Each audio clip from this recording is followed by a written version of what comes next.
Good morning, happy Easter. Welcome back to the YouTube channel. We got a little bit going on today. As you can see, we got the little one with us. Mama's getting ready just before our morning service for church. Baby little one here is getting dedicated. Say hey. You gonna say hey to everybody? If I let her go too wild, she'll start pulling the microphone and lights down, and we do not need that. So, yeah, I really got to figure out what I'm doing here. We're getting a little bit better at it, but it's not where I want to be. So let's do this. One of my favorite YouTubers put me on it. So that's all I got to say about that. Here we are, April 14th. This is 3 days ago. So apparently it looks as if Russia may be profiting after sanctions. Biden claimed sanctions would deter Putin before claiming he never said so. Now we know why. So here we go. We're over here on the Patriot Post. So President Joe Biden promised crippling sanctions on Russia after Vladimir Putin invaded Ukraine. Biden proceeded from the assumption that Russia would be brought to its knees by the collective resolve of the international community, and without us having to fire a single shot. We would essentially engage in an international boycott of Russian goods, money, and oil until its military is forced to cease fire and slink home in order to avert complete financial collapse. I just want to say something.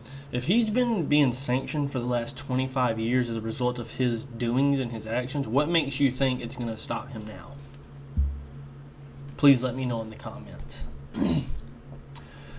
This hasn't happened, although the sanctions regime has been rigorous. Hundreds of Western companies have either cut or significantly scaled back their business ties with Russia, whose banks have been cut out of the international market. Unemployment in Russia is on course to exceed 9%.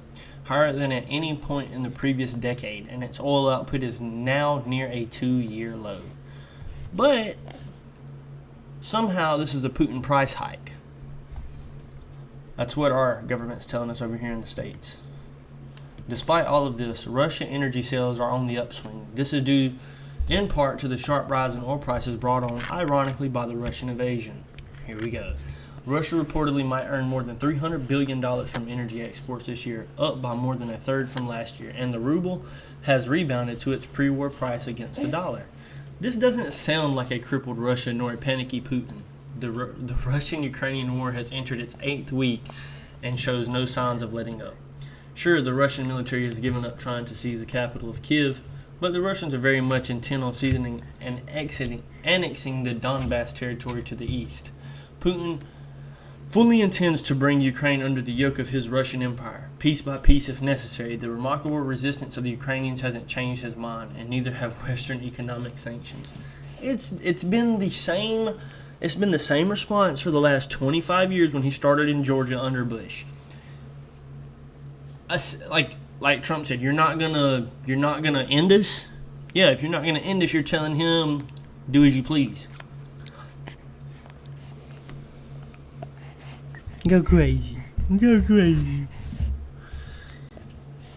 Instead, Russia appears ready to buckle down and weather the economic storm. It takes time for the economy to adjust, said Russian Prime Minister Miss Houston last week. I probably wrecked that name. It is important not to have at least half a year to reorganize in such a blow. Economic sanctions are an imperfect weapon. They tend to work slowly, allowing their intended target to adjust and lessen the blow. And sanctions don't always force an autocrat to heal. That's because autocrats, by definition, don't care an awful lot about the quality of their life of their citizenry. And shrewder autocrats like Putin tend to plan for and sanction-proof the critical elements of their economy, those that maintain their military and keep them in power. This is what I'm saying. You would think that Putin has bolstered his economy up to prepare for sanctions because it's all the West seems to respond with. We don't respond by going kinetic. Yeah, we might fund some of the things going in, but that's about it. Furthermore, international sanctions are only effective in the international community stays effective if the international community stays the course. China, which was never on board against Russia, has agreed to purchase more Russian energy to offset its loss of the market access. If you have me, this is exploiting Americans on China's behest. And India and Western Europe have proven weak in the knees when it comes to pursuing alternatives to cheap Russian energy. Their resolves may be stiffened if the claims of Russia atrocities are proven true, but it's a long, lonely trail between signaling one's virtue and displaying the courage of one's conviction. Biden needs to change the game. What Biden can do is just say, no, we're not going to fund this war to Zelensky, and then that would be the end of it. If sanctions aren't working, why not replace Russia in the world energy market? That's another answer. Why don't we have American producing oil? America is awash in oil and natural gas.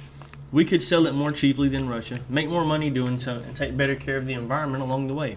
That's what real international leadership would look like. But we don't have real international leadership right now. What we have is incompetent leadership. We have leadership that isn't the center of attention when the former president walks in the White House. But I guess that's going to be all for today, people. And, I appreciate you coming and hanging out.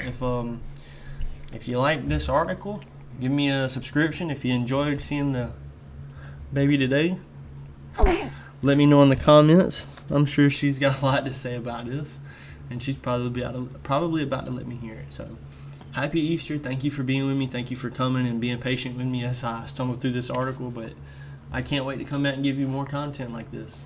So, if you don't mind, like, subscribe, and share this wherever you can. Thank you.